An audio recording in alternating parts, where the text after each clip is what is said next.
Alright guys, so I've gotten a lot of requests to do a specific video about my most anticipated films of 2013. And since I started last week a new segment called Movie News, I wanted to continue that this week, but there wasn't really any big news stories. So this week, instead of talking about some superfluous news story that you guys don't care about, I'm going to give you guys the news of my most anticipated films of this year. Now that January's gone, I feel like I can actually do that.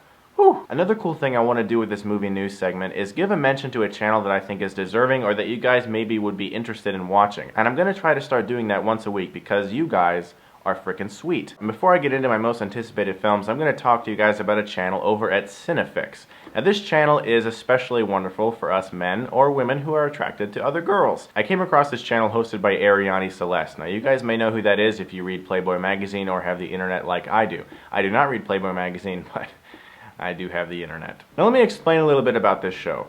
I will try to do my best to focus while that is playing. When was the last time your knowledge got a woman to take her clothes off?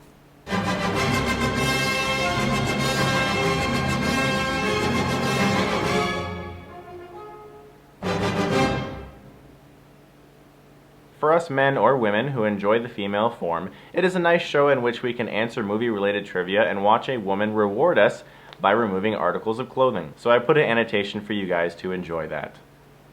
You're welcome. Now as I said, I will try to give more mentions to channels that I think you guys will enjoy in the following weeks when I do my movie news segment, but let's get into my most anticipated films of 2013. The first movie I want to talk about is coming out pretty soon actually, February 14th. That's A Good Day to Die Hard. Now this film could go both ways. I don't know honestly. When I watched this trailer, it looks very special effects heavy, but it still looks like it just has a little bit of the Die Hard John McClane vibe, and I'm hoping that it's good. I really want it to be good. I'm scared, I guess, but I want this movie to be a lot of fun. It's cool that it's rated R again, even though Die Hard 4 actually was able to cram a lot of Die Hardness into it, even though it was a little too special effectsy towards the end.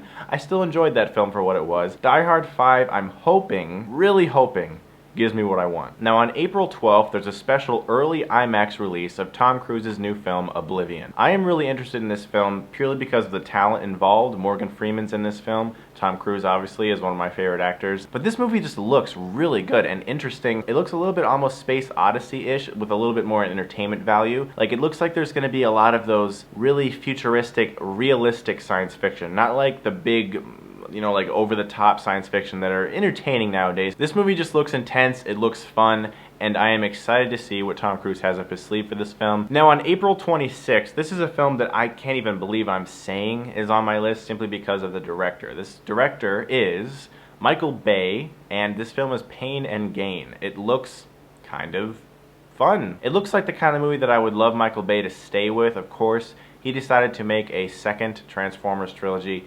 Nevertheless, Pain and Gain does look like it's a lot of fun. Mark Wahlberg, Dwayne Johnson are these bodybuilders and they get in trouble with the law. Mark Wahlberg has proven with Ted that he's very good with comedy. Dwayne Johnson looks like he's playing one of those roles where he is the big lovable guy, but he doesn't like to fight, he doesn't like guns, he's gonna faint or whatever if he gets too close to any violence, and I find that kind of entertaining. I'm hoping this is more of the comedy element that he went for in The Rundown. The comedy that he did later with films like The Tooth Fairy and stuff, like, it does look like a Michael Bay movie, all the over-processed colors, the hot chicks, and the slow motion, and the running and everything, and it looks like a Michael Bay movie, it does, but it looks like a better Michael Bay movie than the Michael Bay movies we've gotten in the past, except for The Rock, which is awesome. On May 3rd, this is the film that had to be in here, of course, Iron Man 3. I'm looking forward to this movie for many different reasons. For instance, Shane Black as the director gives me a lot of optimism. I love the fact that it's taking a different direction as Iron Man 2 because new writer, new director. That means an entirely new look and feel, and I'm really hoping that this movie revitalizes Iron Man because even though Iron Man 2 wasn't awful,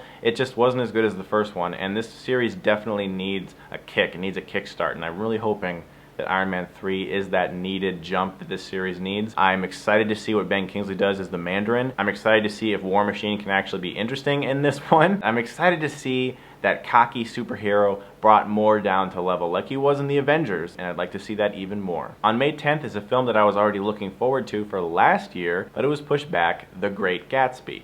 This movie has Leonardo DiCaprio, Tobey Maguire, Carey Mulligan. This cast is insane, and I'm really looking forward to it simply because of the visual splendor. It's always a very hard thing to adapt a very famous book, and there's going to be a lot of people who are disappointed, who are fans of the book, but I'm hoping that I am not one of them. May 17th has Star Trek Into Darkness. I know virtually nothing about this movie, which is fantastic. You guys know that I like to go into a movie with as small amount of knowledge as possible, and I'm really hoping this movie delivers because J.J. Abrams has a humongous future in an already very successful career. He's made, in my opinion, not one bad film yet. His TV efforts have been extremely well received, and now he's directing Star Wars after this. Just let's get this movie here now. I want to see it. What's going on with this movie? I love the first Star Trek. Let's see what he does with the second one. I'm pumped for it. May 24th has Fast and the Furious 6. Why am I excited for this movie in any way? Because I thought the fifth one was a lot of fun. I thought it was actually the best one of the entire series. Are they all completely over the top in every way with gravity-defying action in which every person in the film should be dead countless times over? Of course they are.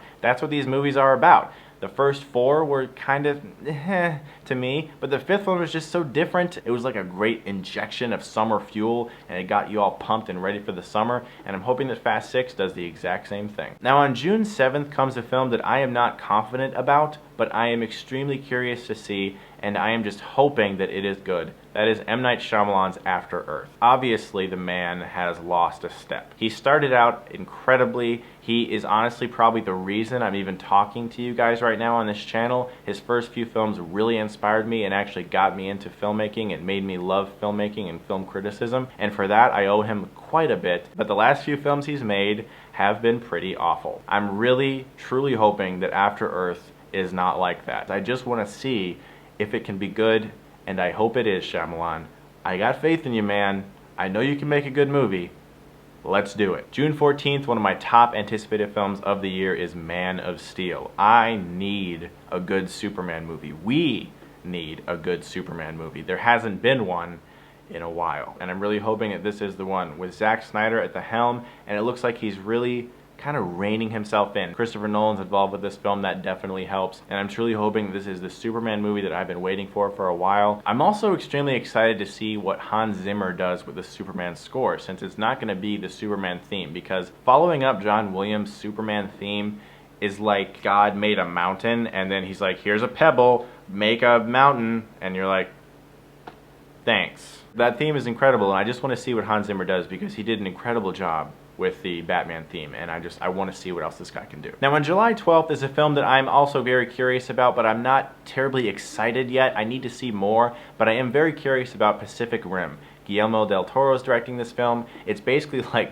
Voltron and Godzilla fighting and everything, which sounds incredible, but I don't want it to be like a Transformers thing. And I like Guillermo del Toro. He's made great films, and I don't think he'd ever do that. But I really want to see Pacific Rim just to see what the film is about. I know like this general plot of the movie, but I just want to see how the film is and how it feels. Is it more like a comic book film? Is it more serious sci-fi? Is it more fun sci-fi? I'm just really curious about this movie, and I hope it's good. July 19th is a film that I'm interested in purely because of the director, The Conjuring by James Wan, the maker of Insidious. Now this guy understands how to scare the crap out of me, because Insidious bothered me a lot. I don't really know anything about this movie, and I'm kind of staying away from all details. I just want to see a creepy movie that gets under my skin, and I'm like, oh, that was some seriously messed up stuff. Not like violent or disgusting. I just want to see a really creepy, suspenseful movie. July 26th has another one of my top anticipated films of the year, and that is The Wolverine. I'm looking forward to this movie for similar reasons that I'm looking forward to Iron Man 3. It looks like, from what I can tell and everything that I've heard, that they are taking this superhero, who has been in a ton of movies already, played by Hugh Jackman, and basically rebooting it. Even though it's still the same actor, they're basically giving it an entirely new feel and look. I'm very glad that Hugh Jackman's still in the role, because I really honestly think he is Wolverine. Like, he plays that character so well. August 9th has Elysium with Matt Damon and Jodie Foster. This is Neil Blomkamp's next film after District 9. Again, don't know much about this movie. Science fiction movie. That's all I really know. I have stayed away from most of the plot details. I just know the talent involved behind it, which makes me automatically interested in it. Matt Damon is good at picking scripts. Jodie Foster is good at picking scripts. I'm hoping this one is special. I'm excited to see Elysium. August 30th has another film by James Wan, which relates very much so to something I said earlier, Insidious Chapter 2. Yes, there's actually a sequel to Insidious this year, and that's pretty interesting because it stars the same cast, basically. And without spoiling anything, if you have not seen the first Insidious, that film ended interestingly, to say the least. What are they going to do with the second one? I don't know. All I know is that that first film really creeped me out, and it was just a very different, scary film for me, and I'm looking forward to see what he has up his sleeve this time. September 27th has the pairing of two of the best action stars ever, The Tomb, with Sylvester Stallone and Arnold Schwarzenegger. Stallone's in jail, Schwarzenegger's in jail, they help each other break out. Be good, okay? Do not suck. That is an opportunity right there, man. That is a serious opportunity for awesomeness. Do not suck, please. Now on October 4th, there's actually two films coming out I'm very excited for. Gravity and Sin City, A Dame to Kill For. Gravity is another film I know virtually nothing about except that it comes from the director of Children of Men. That's all I need to know, and it stars George Clooney and Sandra Bullock. Sin City, honestly, is one of the only Robert Rodriguez films I've seen that I liked. In fact, it felt like the only Robert Rodriguez film that didn't feel like a Robert Rodriguez film.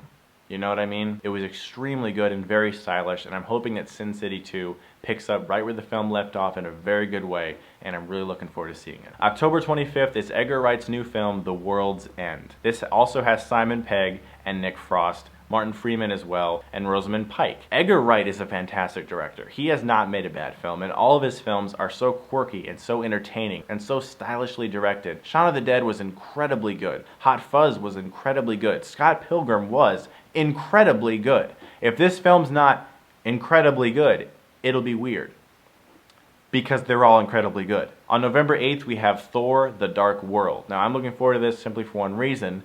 It's a new Thor movie. I don't know much about this film. It's a different director. That's probably good because even though I like Kenneth Branagh, my word, where there's so many tilted angles in that movie.